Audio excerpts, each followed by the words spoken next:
pull up a chair, put your earbuds in, maybe even turn up the volume.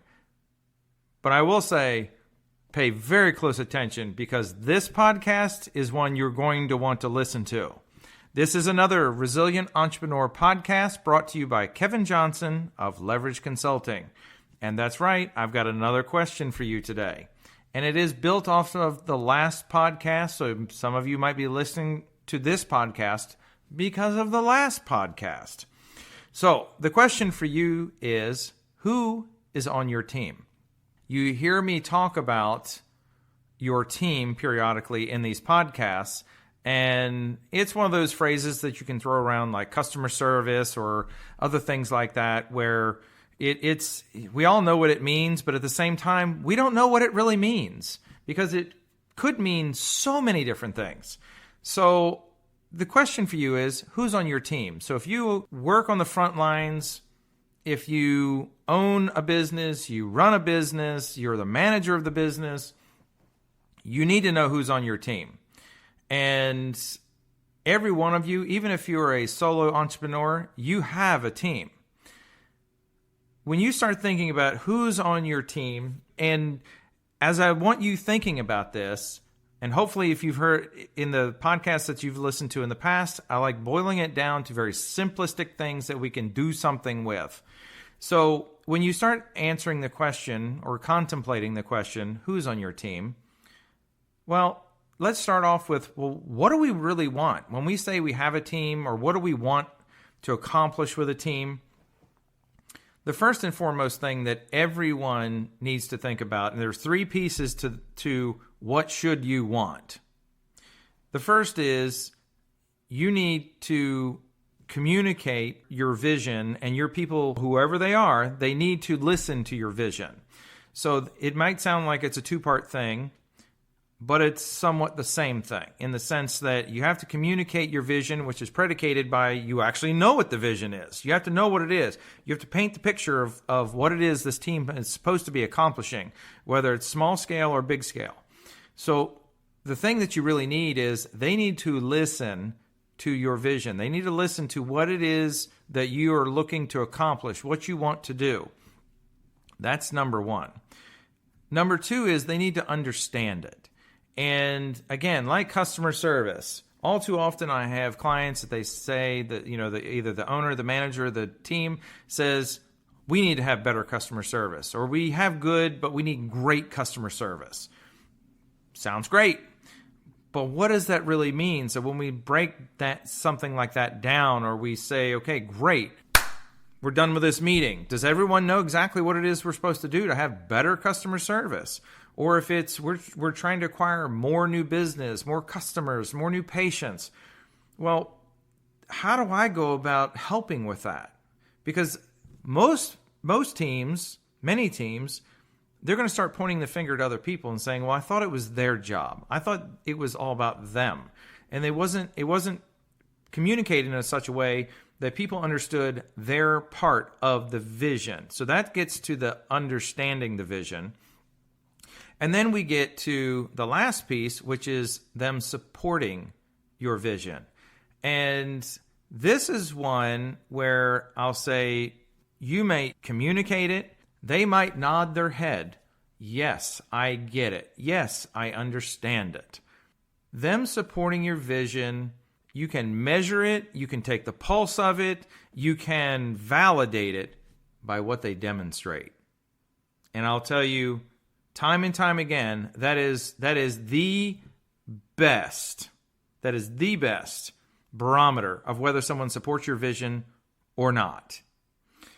Because when we say, let's go implement a new thing, and for the first time they encounter a little bit of an obstacle, they just stop dead in their tracks and they don't do it anymore. Or maybe they walk away and say, absolutely, I understand your vision. And as soon as we get back to work, they're over in the corner with other folks saying this is not going to work. And then they're essentially subverting whatever it is, whatever your vision is, they're eroding the base of it. So in a sense, you're going to have fewer team members who are interested in achieving your vision. And oftentimes It may be, if we start diagnosing, well, why would someone do that? It could be that they don't get it. It could be that they're happy with status quo. This is going to be different. Sometimes they just don't even understand, because it's shocking to many people that you could actually do more work, be busier, but technically have less stress. There are so many stories over the years of doing what I do and having clients where the team, not even the owner, the team would stand up and say, we have done 20% more in the last X number of months, but yet we feel like we have so much less stress. We go home on time. We actually get our lunch. We actually enjoy going to work and talking to our coworkers and talking to our patients or our customers. When you think back to supporting it, the observation of what they're doing, again, the only way to really gauge their support of your vision is what they demonstrate, essentially what they're doing. So I said there was 3 parts to this. So the third thing you need to look at when you're evaluating who's really on your team, and I don't mean a group of people under a roof. I'm talking about technically the people who are on your team, the people who are going to help you march down the field and win the game and win the championship. So what do you not want? Well, it's really the opposite of what I just said. I need people who listen to my vision. What's the opposite of that? They don't listen. They sit there, their physical being is there, but they're not listening. If you're listening, then you can regurgitate what I just said to you. Understanding it means I can repeat back to you how I'm going to help you support your vision, or how I'm going to help you achieve your vision. The opposite of that is, again, people who don't support the vision, and instead of being the one that goes around and spreads the distrust, or they spread all their feelings of why it's not going to work, instead of going around and saying, let's try it, instead of saying, obviously they believe in this, we have to at least try this. Or going around and helping others figure out how. Or even, here's the better one, and this is one of the things I value most in life, are people who don't even understand it, but they're willing to figure it out. That is almost, in today's world, and in my years on this earth, I don't know if it's something that's declining or something that it's just always been this way. But being able to figure it out is a superpower in today's world. So again, what do we not want? We don't want people to erode the progress towards our vision or what it is we're trying to achieve. We want them to support it. We want them to build it up. We want them to help others see it as well. And when we do have the opposite, what do we end up with? Well, and this is getting into point number 3. What happens when we have the opposite, or when we achieve what we want? So when we have the opposite of what we were looking for, we end up with people who look at you as being the cash cow. What do I mean by that? I'm here for a paycheck. That's it. Well, I don't know about you, but I look at employer and employee relationships as being a two-way street. I'm here to provide you as much value as you are to provide to this team or this business. So you come here as a team member and you kill it, and I am willing to back you up, support you, and pay you very well. I've never met anyone who doesn't believe in a philosophy like that. But most times I see one side or the other that they're not willing to step up to the plate for that equation. So we don't want to tolerate people who look at you as a cash cow, because again, they're just looking at you as a paycheck. They don't want to rock the boat. They just want their paycheck. Then we have the other thing, which is the comfort zone thing. When we see the opposite of what we're looking for, we have people that they're happy with their comfort zone. They don't want anything to change.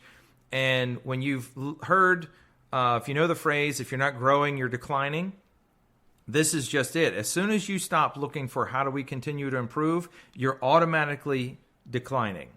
And ultimately, what happens with all of this? Well, and again, it doesn't matter if you are a solo entrepreneur, you're a frontline team member, you are a manager, a leader, an owner of this business. I can guarantee you, when you get to the stage of what I'm talking about right now, you are either frustrated or stressed out or both.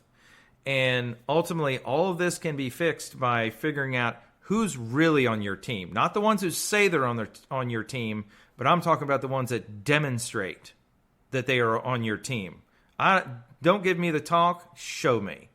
That I try to think of these things as if I own your business, if I'm a partner with you. And that's how I would look at it if I were you or I were your partner. And that's what I do with clients, is help us. We work to figure things out like this, because if you have a team, the whole idea of it is we leverage the owner, the manager, and other team members in that business to figure out how we can do more with the team that we have, as opposed to just stressing a few individuals out. So that being said, if you can't tell, I'm a little wound up on coffee, and I've had an interesting week of conversations, but these are the conversations that I have with clients all week long. This is the kind of stuff that changes worlds and changes businesses. So, as always, if you have other questions that you'd love for me to answer, cool enough, I've actually had 2 messages today. The day I recorded this podcast and the previous one, I had 2 messages from people telling me how much they really enjoy these podcasts, and even one gave me an idea for another podcast. So with that said, stay tuned. I've got another awesome one queued up for you.